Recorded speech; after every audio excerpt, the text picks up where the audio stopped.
செய்தாலும் பொறுத்தருளும் செல்வக்குமரன் பொய்யான மயிலேறவும் காட்சி எழியாவும் ஒளி வீசும் தெய்வாம்சமே பொய்யான என் வாழ்க்கை புவி மீது நிலையாக அருள் செய்ய வர வேணுமே நீ அருள் செய்ய வர வேணுமே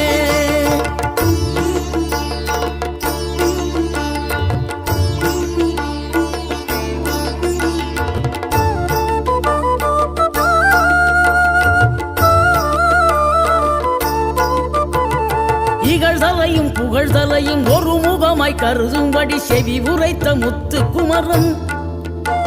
நீ வறுமையையும் வளமையையும் சமநிலையை உணரும்படி மதி கொடு